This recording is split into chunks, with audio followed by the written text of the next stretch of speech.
may be the scariest thing I ever post on the internet. I've publicly stated goals on here before, but I feel like they're usually goals that I feel pretty confident that I can achieve. This one's a little more iffy, and I have learned with a lot of therapy that no one can put more pressure on me than I put on myself. Here's my big goal, because I'm not scared of y'all. All the pressure that comes with putting a big scary goal out into the world. The Boston Marathon was yesterday, and that's something that's on my bucket list in terms of training, and so it's something that you're going to hear a lot about here in the next few months. We might as well talk about how it happens. When people talk about qualifying for Boston, it is one of the most competitive races in the world. I've heard it described as the Olympics for people who can't actually make it to the Olympics, and that tracks. You do not just sign up for the Boston Marathon. First thing, you have to run a qualifying time at a certified marathon. That qualifying time is not the same for everyone. It depends on your age and your gender. I will be 35 in August, and that means I will be in the 35 to 39 age group for the females. So for me to even be able to apply, I have to run this marathon in less than 3.5 hours. So great, I got in, right? No, that just gave me permission to apply. So yes, I can run a certified marathon at faster than the qualifying time, and that makes me a Boston qualifier. It does not mean that I get to actually go run Boston yet.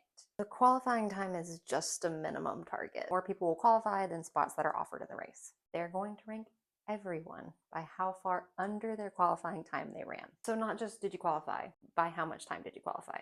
And then they're going to take that and they're going to draw a line. And let's say that that line is 5 minutes. If I ran 4 minutes and 59 seconds faster than my qualifying time, but the cutoff time was 5 minutes faster than the qualifying time, I don't get to run Boston. But if the cutoff time is 5 minutes and my qualifying time was 5 minutes and 1 second faster than that qualifying time, then I get to run Boston. So because my qualifying time is 3.5 hours, realistically, I probably need to run 3 hours and 25 minutes to guarantee a spot in Boston. Even then, it's still technically not a guarantee, I know. Some years that cutoff time is a minute or two. Some years that cutoff time has gone up to 7 minutes. What we're aiming for is a qualifying time plus a decent buffer. Not to be dramatic, but they keep making it harder. So in December, I ran a marathon in 3 hours and 39 minutes. Realistically, based on the numbers, based on the data, based on my training, I think I could cut that down potentially to 3.5 hours. Something between 3:25 to 3:30 is a little more iffy. But again, that's exactly where I'm going to land more than likely. And it was announced in 2024 that the 2026 standards would actually be 5 minutes faster. So who gets caught in that net of people who may not qualify because of that 5-minute increase? This girl. So in 2024, I might could have run at 3:30, and that would have been my qualifying time plus a 5-minute buffer. Now my qualifying time plus a 5-minute buffer is 5 minutes faster than that. And based on what I think I'm capable of is probably somewhere around where I'm going to land. Don't get me wrong, I would still be very happy with that time. And that's a lot of work to do to miss a cutoff time by a couple seconds. That cutoff time did not exist until 2012. Before that, if you hit your qualifying time, you got in. So this is where people get angry. Actually getting into Boston is a moving target. You don't know when you cross the finish line of a certified marathon if you are going to get to run Boston or not. You just get to know I am a Boston qualifier or not.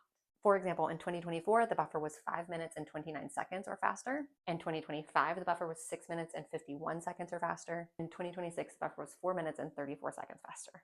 So I could very well run 5 minutes faster than my qualifying time and still not get to run Boston. And to be this close and not chase it feels crazy. So if you'd like to come chase this big scary goal, see what I'm doing to get there, see how I work my training schedule around work, see how I work that training schedule around kids, transparently see all the really bad days that happen when you have to train for a marathon over the summer in Southeast United States, have a countdown for fall for someone who thinks it's not too early to put pumpkins out on the front porch like now. I've had Instagram going for a while, but I now have a YouTube account for this longer format content.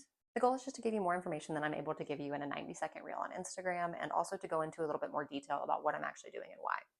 The YouTube platform also gives me a little bit more wiggle room in terms of being able to generate income that helps me create this content more long term. I'm not too proud to beg, and I would really appreciate if we could get to 300 subscribers.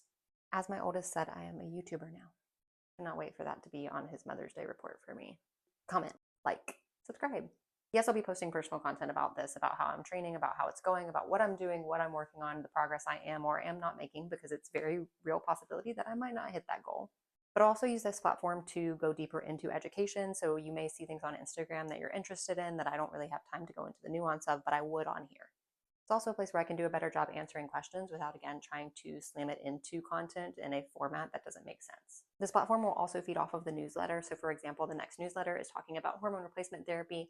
This format gives me a opportunity to get deeper into those things. So when you respond to my emails with questions and, hey, I have a question about this or that, or a case study that I'm interested in, could you chat me through this? This gives me a better opportunity to do that in a way that actually makes sense. I'm doing my best. Be nice to me. See how this goes. These ring lights are no freaking joke, dude. My eyes. The ring light, how scary.